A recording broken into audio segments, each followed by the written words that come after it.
A striking symbol representing the SS was the death's head. It was featured on many field caps or collar tabs. There was one Waffen-SS division that bore the name of it, and I'm talking about the 3rd SS Panzer Division Totenkopf, which fought in brutal combat on both the Western and the Eastern Front. They committed war crimes, and in this video we're going to discuss this notorious formation.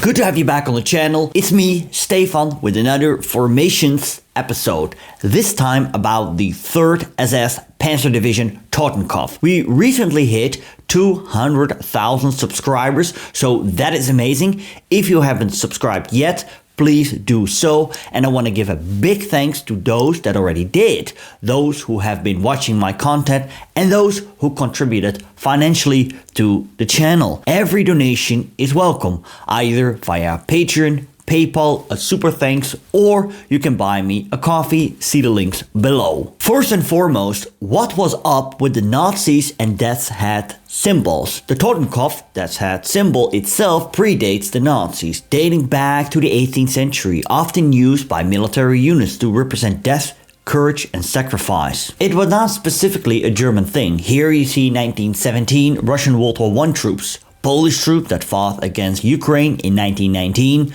Russian anarchists of around the same time. The German Freikorps made use of the symbol. In Nazi Germany it became associated with the SS, specifically the SS Totenkopf-Verbände, the concentration camp guards, and later the SS Division Totenkopf, a Waffen-SS formation. For the Nazis it symbolized fearlessness, loyalty to Hitler, and the brutal, unflinching nature of the SS. The SS Totenkopf-Verbände, that's heads units, also known as the SS-TV, was a paramilitary organization that was responsible for the administration of the Nazi concentration camps. The organization was set up in 1936. Regiments were raised and located at several camps.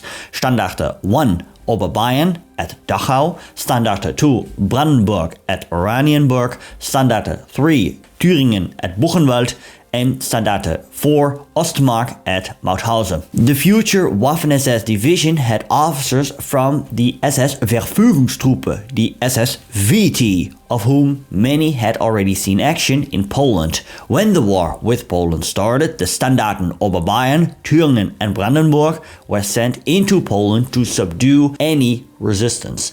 They assisted the notorious SD Einsatzgruppen in rounding up Jews and other undesirables behind the lines. In the area around Bydgoszcz, soldiers of Brandenburg alone executed 800 suspect Poles over just 2 days. The appalling behavior sparked complaints by the army, all of which were brushed aside. It was in November 1939 that Hitler authorized combining various Totenkopf regiments to form a 3rd SS division. There were grave problems with discipline, despite Theodor Eicke's brutal enforcement of obedience. In the first months of 1940, the formation underwent training.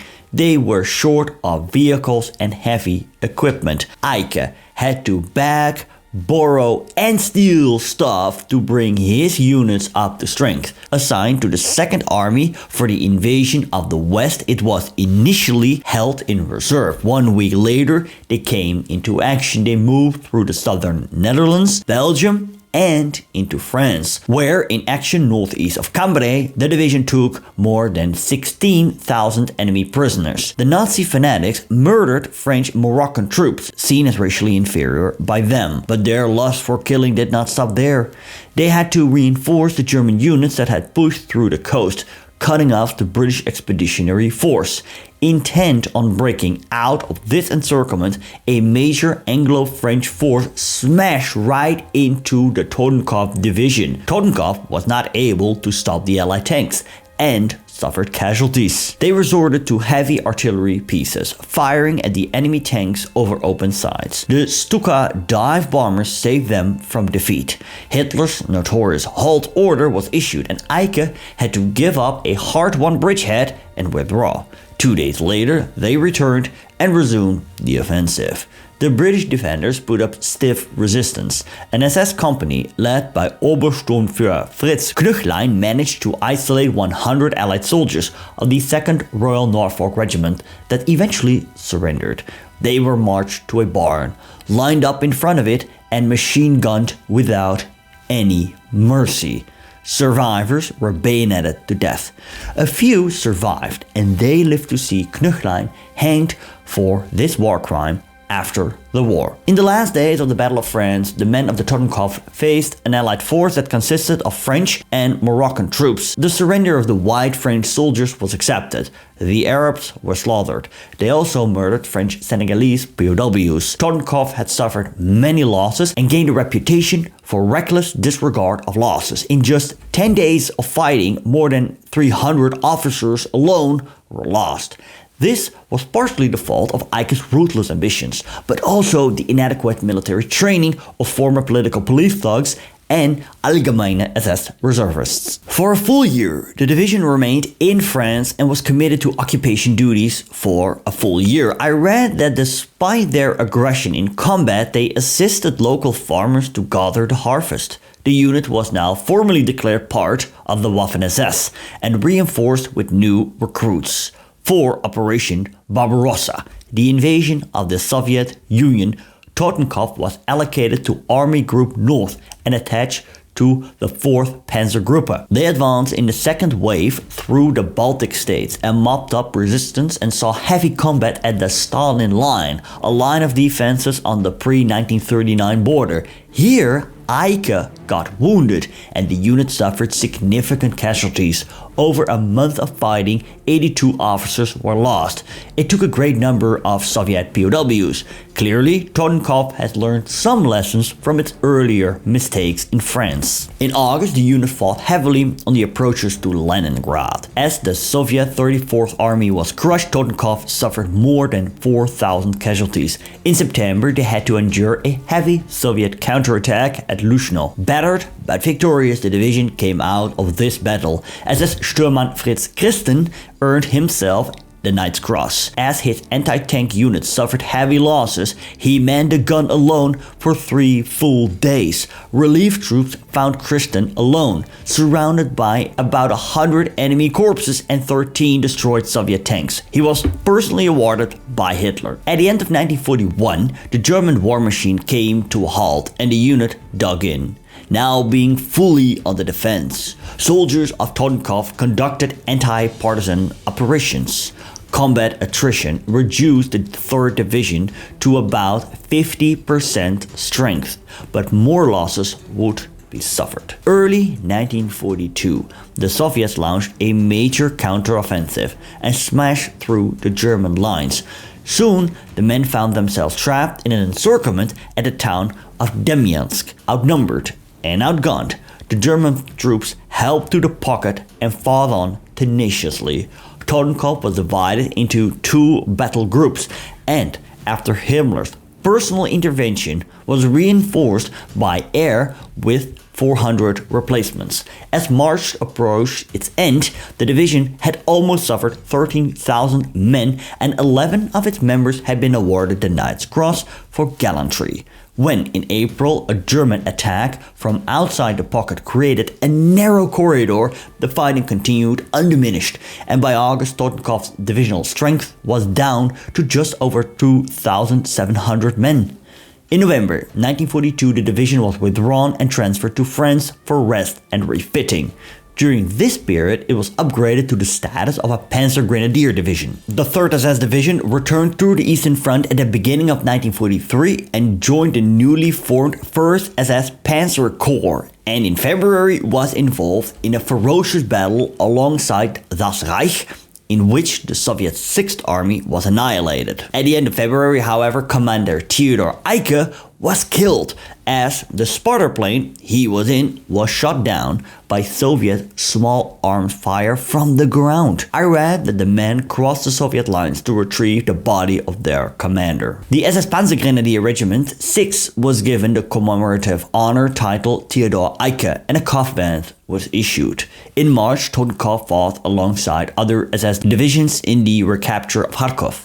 In the summer of that year, the men fought in the offensive at Kursk. After making good progress initially, they reached Prokhorovka, where it ran into huge Soviet armored forces and were forced on the defense. The division had lost almost half its armor and had suffered horrendous casualties. When the Soviets launched an offensive almost immediately around Kursk, the divisions Das Reich and Totenkopf were rushed northwards. Under immense pressure, they tried to hold out at Kharkov, but the city couldn't be held. By launching localized counterattacks, Totenkopf and Das Reich made the withdrawal of other German forces in the area possible. Throughout August and September 1943, Das Reich and Totenkopf, as well as the Army's elite Großdeutschland division, were used as fire brigades, rushing from one crisis point to the other. In October, they managed to bring the Soviet advance near Krivoy Rog, or Kryvyi Rih, to a halt. The city was a vital communications, transport and supply center for the Wehrmacht. Still relatively weak, the division was further upgraded to the status of a panzer division in November. In the following month, their job as firefighters continued from one battle against the Soviets to another, often together with Großdeutschland. In March 1944, it provided rearguard cover for the withdrawal of Army Group B into Romania. In battles in Romania, the division's strength was worn down, but in May it received reinforcements transferred in from the 16th SS Panzer Grenadier Division Reichsführer SS. And in June, after a brief rest and refit, the division was again up to the strength in excess of 20,000 men. And then, in June 1944, the Soviets launched their major summer offensive, Operation Bagration. At odds of 10-1, Totenkopf defended the Grodno area against immense pressure from the Soviet 2nd Tank Army and was gradually pushed westward. In August, they teamed up with the 5th SS Panzer Division Viking to defend the approaches to Warsaw. Totenkopf did not take part in the suppression of the Warsaw Uprising and was forced to withdraw towards Modlin. After a brief rest, on the 1st of January 1945, Totenkopf was thrown into action once again with the Viking Division along its side in an abortive attempt to break the enemy encirclement of Budapest. Eventually, major counterattacks pushed the SS troops back to the forest of Bakony near Lake Balaton, where they dug in. They participated in Operation Spring Awakening in March 1945, the last major German offensive on the Eastern Front, in which Leibstandarte, Das Reich, Totenkopf and Hohenstaufen took part. The offensive failed and the remnants of Totenkopf were pushed back to Vienna. In late March and in April, they fought against the Soviets in the suburbs of the Austrian capital. They lacked the strength to resist the overwhelming enemy forces, and Vienna fell mid-April. When April came to an end, the division could count only about 1,000 combat-worthy troops and just 6 tanks. On May 9th, the US Army accepted Totenkopf's surrender, yet the Americans broke with the agreement and handed over the survivors to the Soviets. And with you in a German SS uniform wearing a death's hat on your collar, many were shot out of hand and others perished in the Soviet labor camps. A total of 46 soldiers from this division were decorated with the Knight's Cross. We already discussed how soldiers in this unit committed war crimes in Poland during the first months of World War II, and the unit itself murdered British and French, Moroccan and Senegalese POWs during the German invasion of France. We must notice that the Waffen-SS men in general were expected to be utterly ruthless in the execution of political and military tasks against enemy civilians and soldiers. Two interrelated phenomena can explain this behavior: the ideological legacy of the pre-war concentration camp system, in which Eicke selected his staff and camp guard units, and he selected those SS officers who shared his extremism. These characteristics of concentration camp guards were carried through in the established Totenkopf division. The former enemy behind the wire became the mortal wartime political and racial foe beyond the border, and the established concept of Totenkopf elitism was expanded to incorporate the military virtues of self-sacrifice, contempt for cowardice and hardship, and the glory of death in the field of battle.